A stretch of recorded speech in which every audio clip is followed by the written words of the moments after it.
From Hollywood, it's time now for... Johnny Dollar. Vic Carson, Johnny, State Unity Life. Oh, what's on your mind, Vic? Got a job for you if you're interested. I just received a report from our agent in Venice that... Venice? Oh, I'd love it. Soft nights along the canals. Venice, California, Johnny. Okay, what is it? Murder. Bernard Slade, age 56, penny arcade operator in Ocean Park. That's right. Right next door to Venice. Go on. Well, the body was found in living quarters at the rear of an arcade in the amusement zone. Killer unknown. And? Barney Slade must have been quite a movie fan. The police found his apartment plastered with photographs of the movie greats. Silent screen vintage, that is.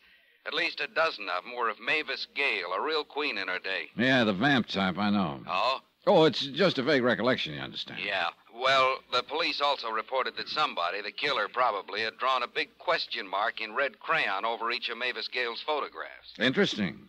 If it means anything. We think it does, Johnny. Especially since Mavis Gale is named as the beneficiary in Bernard Slade's insurance policy.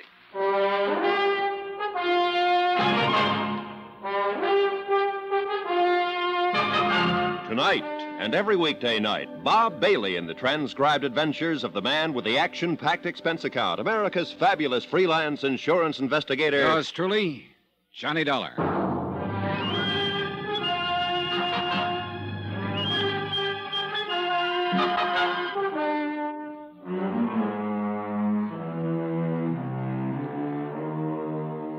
Expense account submitted by Special Investigator Johnny Dollar to State Unity Life, Home Office, Hartford, Connecticut.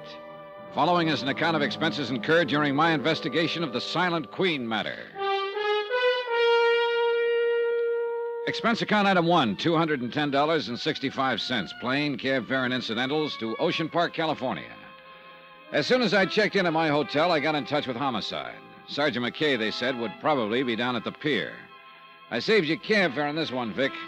It was a beautiful moonlit night at the beach. A warm breeze was blowing in from the Pacific. And besides, it was only a 3-minute walk from my hotel to the fun zone. A gaudy array of neon and noise, an occasional whiff of salt air seeping through the aromatic blend of fried shrimp, hamburgers, and popcorn. Business was good, and the penny arcade had its share of it. I headed straight for the blonde sitting in the change booth. She looked tired, faded. Hi. Let me have a dime's worth of pennies, will you? Real plunger, huh? Oh, money means nothing to me. Well, here you are. Don't spend them all in one place. Well, you know, I might at that. This machine here looks mighty interesting. Lola the farmer's daughter. Oh, it's kind of racy. How's your blood pressure? Fine. Then try that row along the wall over there. That wouldn't do. How could we carry on a conversation if I was on the other side of the room? Who wants conversation? I do. You don't look like the lonely type. Never can tell, though, can you? Look, you run along while I finish stacking these pennies, huh? No, seriously. All I want is a few answers. Well, I got more than a few, honey. What's on your mind? Barney Slade. What about Barney? You work for him long? Who wants to know? My name is Dollar, Johnny Dollar. I'm an insurance investigator. Oh. I'd appreciate any information you can give me. Hey, your company dropped a bundle on Barney, huh? Well, that remains to be seen. Oh, Barney was a nice guy. Nice as they come. What do you want to know? We'll just start anywhere. You want to know about his friends? Well, maybe after what happened to him, you'd better tell me about his enemies. He didn't have none. Not one. Oh, must have been quite a fellow. He was, mister. Okay, let's get back to his friends then. Just about everybody along the pier. Anyone in particular? Oh, Frank Jessup, for one, runs a concession just down the way. Go on. Sam Hegstrom owns a fishing boat. Then there's Gus Kanakos, Irv Goldstein. Like I said, Barney had a lot of friends. Including you? Including me. How about Mavis Gale? I don't know the dame. Well, she used to be in the movies, the silent kind. Oh, I heard about her, only I never met her. Didn't she ever come around? I never saw her. Did Barney ever talk about her? Not to me, he didn't. Why? Why what? Why should Barney talk about Mavis Gale? Oh, I just thought he might have mentioned it sometime or other.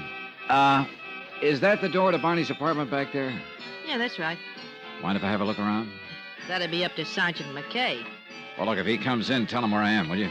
Tell him yourself. He's back there in Barney's apartment now. I walked on back and took note of the heavy padlock dangling open on the door leading into Barney Slade's apartment. The small living room was empty, yet it was crowded, too. Crowded with memories of the silent greats. Nazimova, Valentino, Pickford, Fairbanks, Meehan, Swanson, the Gish girls, Lon Chaney, dozens more. Their photographs filling practically every inch of wall space. Mavis Gale was there, too, a big question mark in red crayon drawn over each of her photos.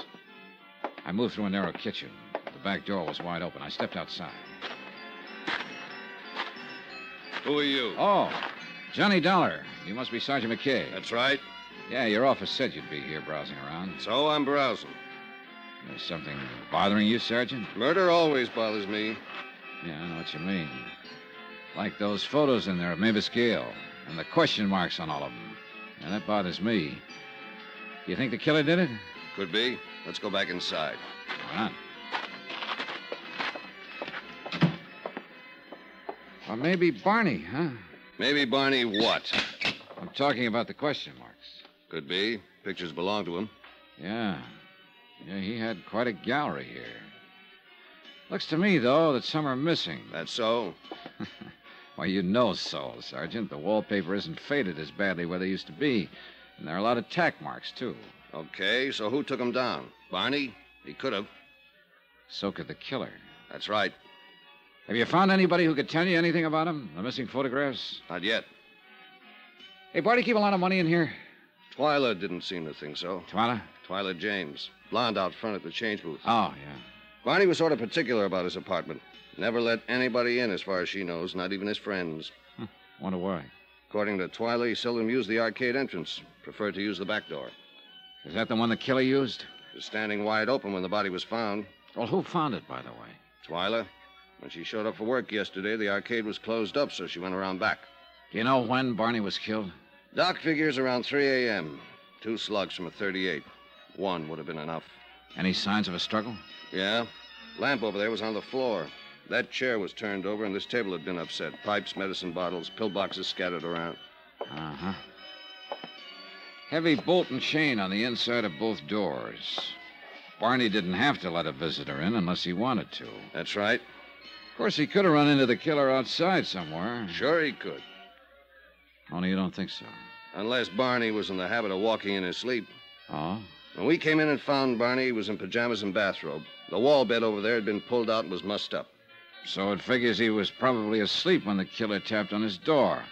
He got up and let him in. Yet according to Twyla... The place was off limits, even to his friends. But she wasn't around all the time and didn't know all his friends. He found some others? I'd like to find one of them in particular. A man Barney referred to as the preacher. Just the preacher? No name? No. At least Sam Hegstrom couldn't remember. And this preacher, was he allowed into Barney's inner sanctum? Sam's pretty sure he saw the two of them come out the back door one night, a little more than a week ago. Other times, he spotted them taking a late evening stroll along the oceanfront walk. Mm-hmm.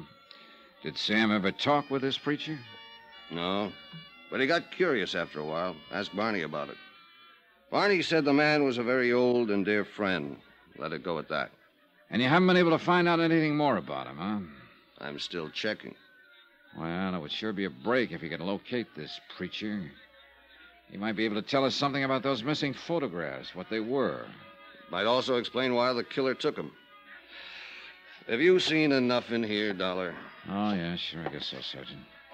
Hey, tell me, what does Mavis Gale have to say about all this? I only got to talk with her just a couple hours ago when she returned from Palm Springs.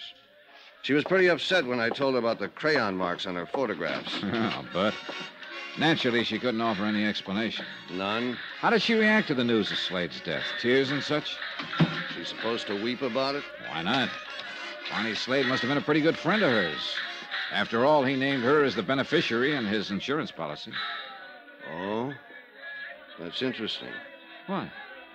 When I talked with Mavis Gale, she told me she never heard of Barney Slade. Expense account item 2 and 3, $1.10, phone call and cab fare. The call was to Mavis Gale's home in Bel Air. The butler said if it was important, I could find her at McCartney's mortuary in Venice. cab fare to Venice via what is laughingly called the Speedway, a one-way alley lined with backyards and garbage cans. It took us less than a minute to cross over into Venice, a boom that had busted. A melancholy mixture of old broken-down buildings and the sound of the sea, crumbling bridges, moss-covered canals, of paved streets wandering disconsolately into sand dunes and ending where the money gave out. A dream that had kind of died of a broken heart. Good evening, sir. Oh, Bernard Slade, please. Oh, yes. Mr. Slade is in the slumber room at the end of the hall. Is anyone with him? Oh, indeed. Quite a number of his friends. Would you know Mavis Gale if you saw her? The silent screen star? Well, indeed I would. At least I think I would. She was one of my favorites. She hasn't shown yet? No, You mean she's expected? So I understand. Well, that's nice. Oh, that is nice. I didn't know she was a friend of Mr. Slade's. Oh, you know most of Barney's friends, huh? I know most of the people along the pier, and they were all his friends. Well, how about one called the Preacher? The Preacher? Mm-hmm. Well, naturally, I'm very well acquainted with many men of the cloth. And if you could tell me his name... I don't know it. Oh. Look, you have a visitor's register here, don't you? In each of the slumber rooms, yes. Just inside the door. Oh, thanks. Where did you say Mr. Slade was? Down the hall. Last room on the left.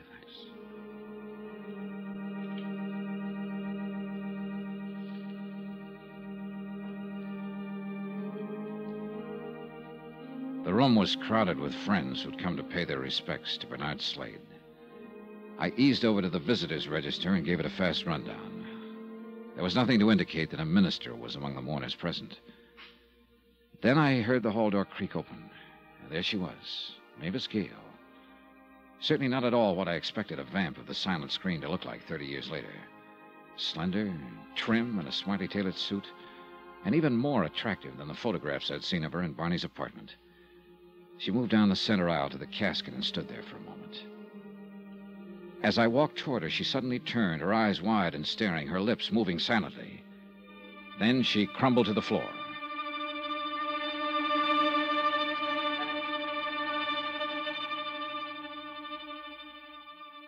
I understand you've been trying to reach me, Dollar. That's right, Sergeant. Okay, what's up? I got some news for you. Mavis Gale was once married to a small-time movie actor named Tom Sanford. Seems he was murdered during a hunting trip in the Sierras some 27 years ago. So? So now it turns out he wasn't. Mavis Gale just identified Barney Slade as Tom Sanford.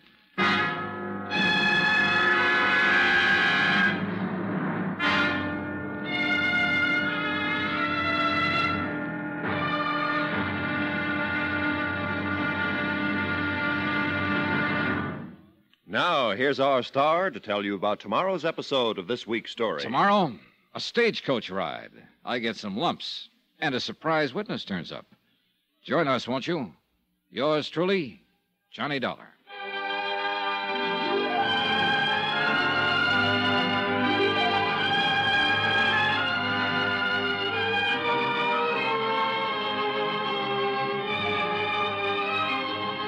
Yours truly, Johnny Dollar, starring Bob Bailey, is transcribed in Hollywood. Written by Adrian Jondeau, it is produced and directed by Jack Johnstone. Be sure to join us tomorrow night, same time and station, for the next exciting episode of Yours truly, Johnny Dollar. Roy Rowan speaking.